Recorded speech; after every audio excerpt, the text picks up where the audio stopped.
AskReddit. People who work in the medical field, what were some of the most scary last words you've heard from a dying patient? Never really had any scary ones. Most of my work has been in cancer, and so they've either died in a relatively comfortable manner with palliative care or they've tended to go pretty suddenly.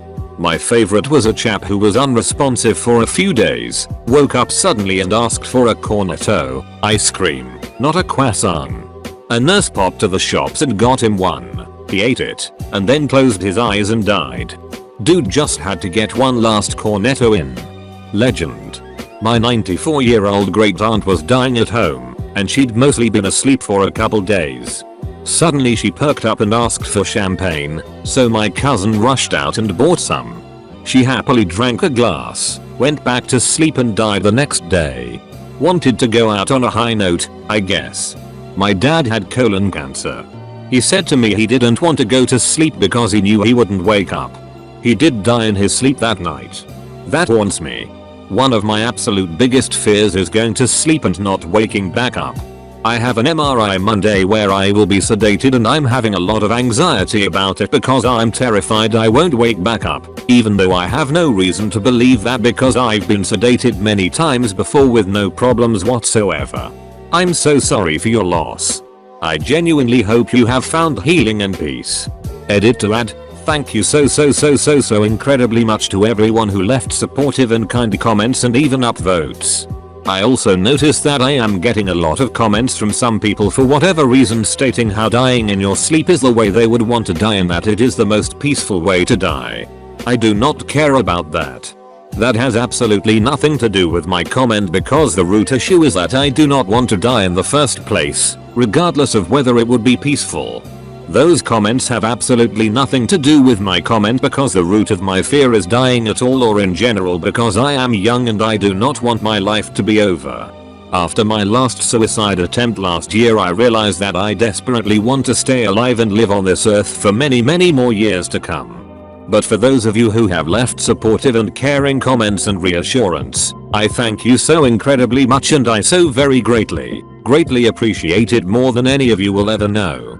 All of these lovely strangers going out of their way to show support, and your caring and your reassurance, has touched my heart so deeply and nearly made me cry in a good way, so thank you so much. I want to tell everyone everything but I can't. Panicked, pumped full of morphine. Not sinister, just too much left unsaid. Did you turn off the lights? Me, no, the lights are still on. That's not funny. It's really not fuo. I spent over 30 days in and out of the hospital in 2018 for a medical issue I had. Most of the time I had to share a room.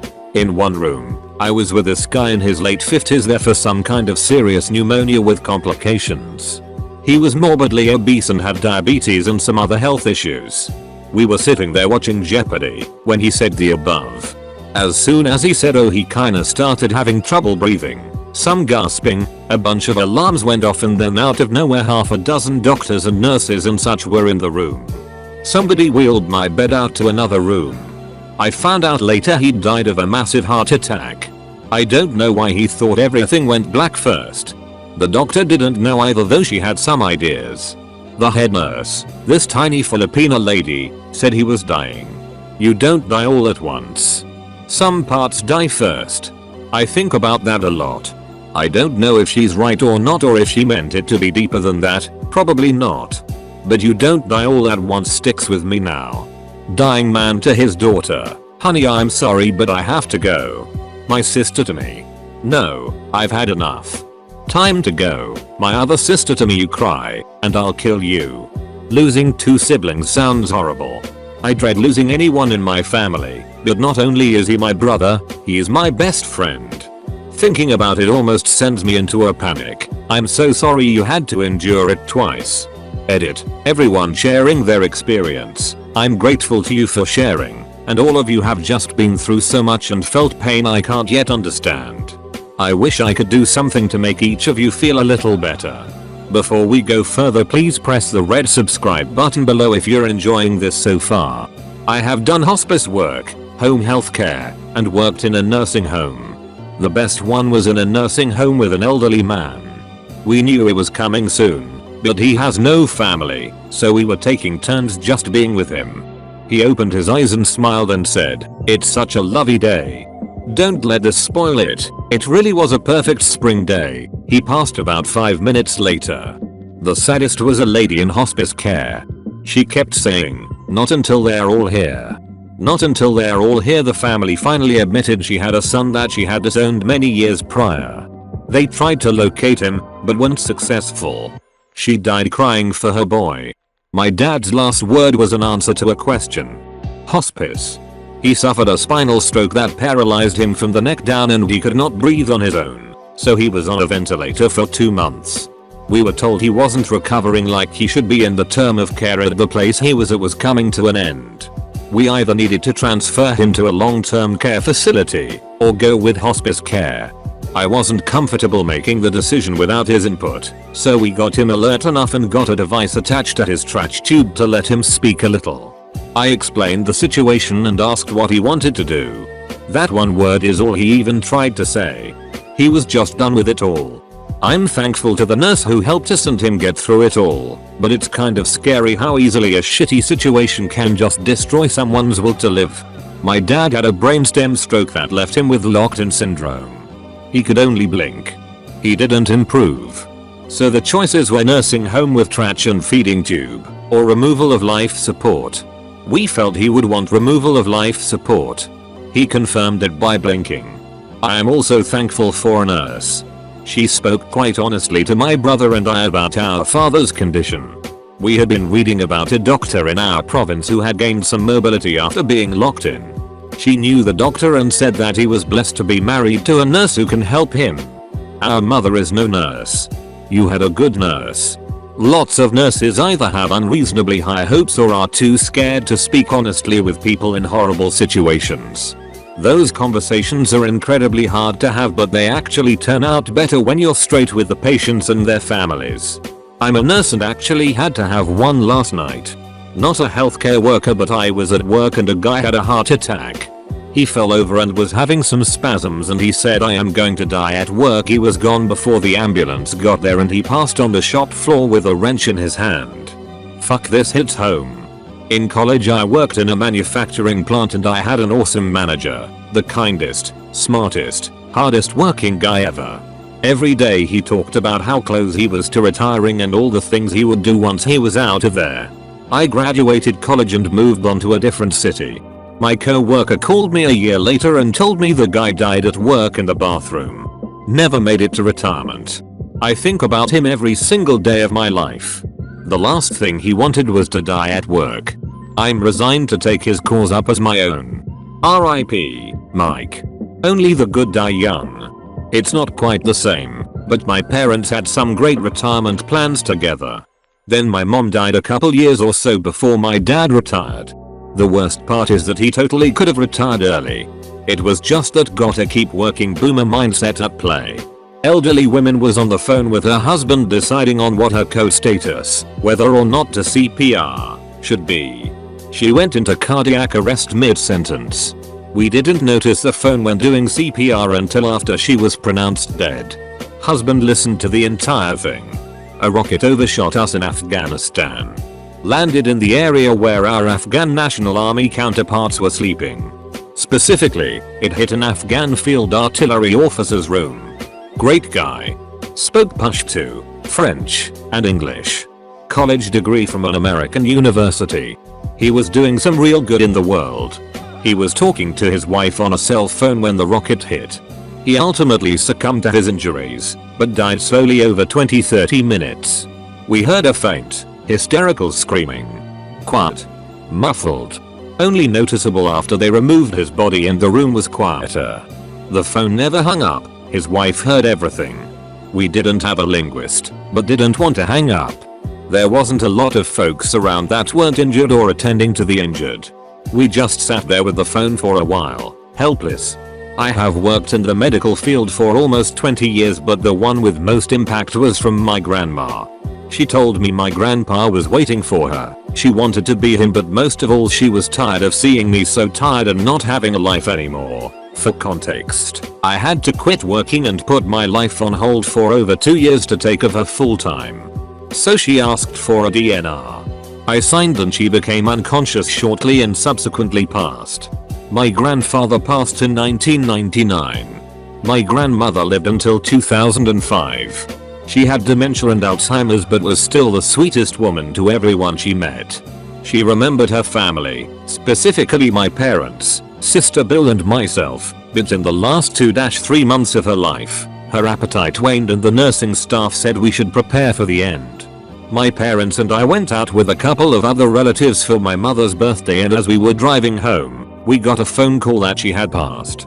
However, we were told that a couple of hours before, she had rang the CNA and asked for a single dish of peaches, which they were only too delighted to bring to her. As the CNA gave her the food, apparently my grandmother said thank you and said, "I have a long journey ahead of me," and started eating the peaches. I miss her a lot. I was in the army, and one of my fellow soldiers was able to call their parents on a sat phone during their death. Their last words were apologies for causing so much trouble as a teen and how they wished they could be back home to fix everything. The parents were in shock, and I had to take the phone to let them know their child was gone. I relive this scene on repeat in my nightmares. Hey mate, you did the really beautiful thing being there for your team. I'm sure that soldiers' parents are incredibly grateful their child did not die alone. I know it doesn't mean much because it said so much, but thank you for your service. I volunteer with hospice and my patient had fallen and was not doing well. She wasn't really fully awake and aware while I was there. When I went to leave she looked me in the eyes and was still there, not sure of a better word, and said I love you to me for the first and last time. She was just so sweet and I still miss her. One patient of my mom's was an elderly man at the ER who was cursing out his wife with the final gasps of breath he could muster. His words were incoherent but you could feel they were full of anger. We later found out he was poisoned, and the wife was likely the culprit due to an insurance fraud case. My father, I'm ready. Promise you won't kill yourself. Damn man, your dad knew just the right moment for that promise. You just can't break a promise you made to someone in their last moments. He must have really loved you, I reckon, wanted you around. I can't breathe. I can't breathe. I can't breathe. Help Emmy. Help Emmy. This elderly woman with dementia was air hungry but DNR and on comfort measures, so we couldn't do anything to help, and the comfort measure supplemental oxygen we had her on wasn't enough to sustain her, and no matter how much pain medications, IV morphine, we gave, she still screamed out in agony until her final breath. It still fucks me up sometimes when I remember her. It was just awful. I felt like I failed as a nurse that day knowing she passed with so much fear and discomfort. Just a public service message. In a hospice setting when there is active dying, when nurses give morphine via drip or IV bolus, it's not to kill your loved one. It is to decrease pain and more importantly decrease air hunger so they don't feel like they are drowning in their final moments. Thanks for saying this. I had to administer the last dose of morphine to my mom. Hospice had been there but wasn't present and I've always felt guilty. Hopefully now I'll see it as a compassionate act. I work as a paramedic. I had a single motorcycle crash into an electric box by a stoplight. He smashed it and ended up into the wood line in a forest preserve. He was injured but not that badly. We ran it as a traumatic accident and transported to a nearby trauma center. He was awake and talking en route. As we pulled into the hospital he grabbed my hand and said, "I see the light, I'm dying right now." I tried to reassure him but by the time he got into the ER he had died. The ER doc screamed at us for not having him intubated and so on. I told the doctor what happened and he immediately apologized. Was the cause internal bleeding and it just took a bit? This is often it. Unsure of vitals being checked, but I've witnessed multiple people have this phenomenon of their autonomic nervous system, specifically the sympathetic, that keeps things tight and flooding the body with stress hormones, slows down as it perceives I'm at the safe place now, where they will help me. Heart rate goes up and blood pressure tanks as they arrive so often. So often I tell patients that they are not yet out of the woods. A few stay with me. Paramedic for context. I think I'm going to die. It's happened on more than one occasion where a patient directly tells me they are going to die and seconds later go into cardiac arrest. It's so common that a sense of impending doom is a legitimate symptom. Don't let me die. He arrested as we arrived at the hospital. They didn't get pulses back. Stable on scene but declined rapidly during transport. That family had no way to know that was the last time they'd see him alive. Me. I'll see you again. Her. Smiling. No you won't. Hospice patient I had transported many times before. First name basis. We always said we would see each other again after I dropped her off. That time she replied with a simple no you won't. It was the last time I ever saw her. Some people just know. That's what is so sacred about the medical field, really. We have this image of giving our last words to friends or family. However, for many of us our last words will be delivered to the ears of a complete stranger. In those last moments I'll be whatever you need me to be. Your child, your spouse, your friend. Whatever you say will be heard and carried with me to the end. My grandfather knew he was dying and I sat with him for hours as different family members dropped by to say goodbye. He never spoke or really acknowledged them. When everyone had finally left and my folks stepped out for a breather, he started squeezing my hand. I asked if he was hurting but he didn't say anything, so I asked if he was scared and he turned his head to look right in my eyes. I told him it was okay and I'd be right here with him. He squeezed my hand again and whispered Ernie. That was my late grandmother Ernestine's nickname. So I started talking about her and that I knew he missed her, so maybe he was more nervous than afraid. I told him he looked really handsome, especially since the hospice nurse had come in and given him a clean shave just the way More liked. He squeezed my hand harder, his eyes got really and started mumbling no, JP. That's when I realized why he was so anxious. My grandmother's first husband was JP and they were married for 15 years before he passed away in a logging accident. They loved each other very much and had 5 children. My grandfather married her a little while later, treated her children like his own, and they had 2 children together, with my dad being their youngest. They were married for more than 50 years, yet when my grandfather's time came he was afraid that he wouldn't see my grandmother because she'd be with her first husband. There wasn't anything I could say that seemed to bring him any comfort.